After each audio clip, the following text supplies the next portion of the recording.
The Settings tab is where you define the majority of information for your forum.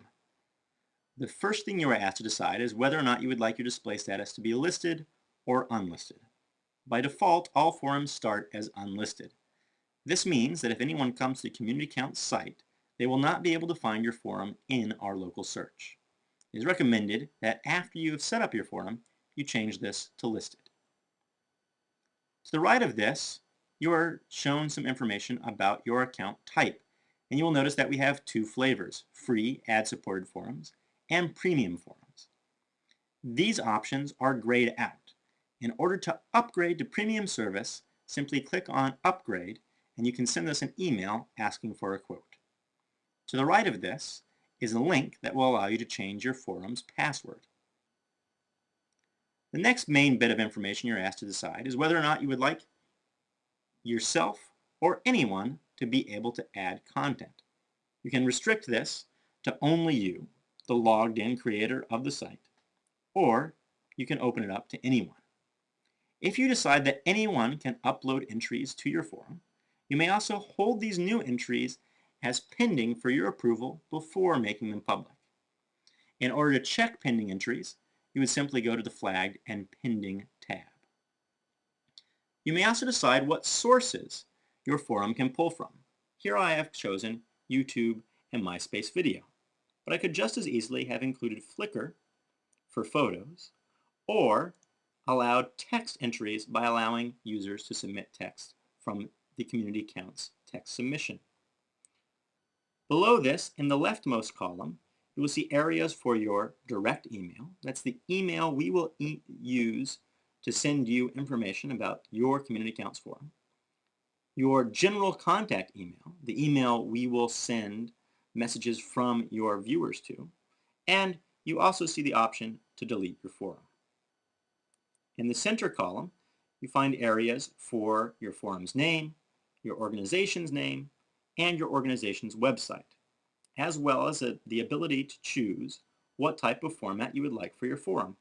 You can choose between a ranking forum, which simply allows users to rank the content in your forum, or a question and answer, which will split your content into both questions and answers and associate the two.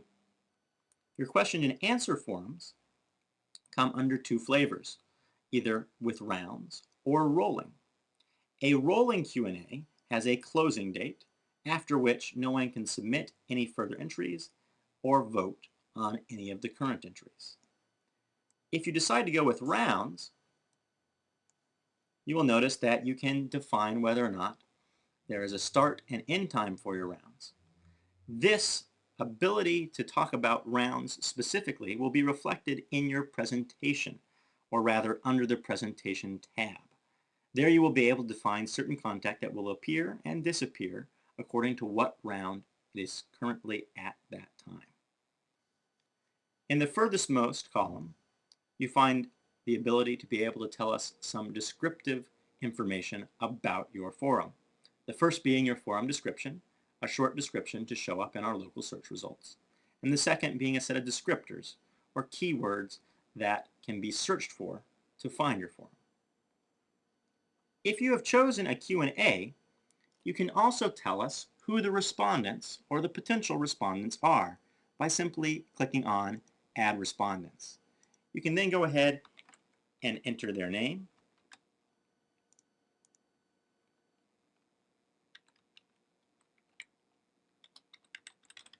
and email address, as well as a website.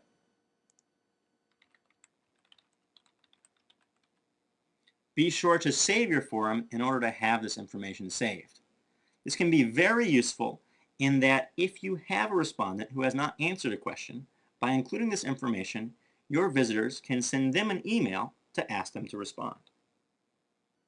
Below this, you also can see information for adding a blog feed and performance tracking to your forum.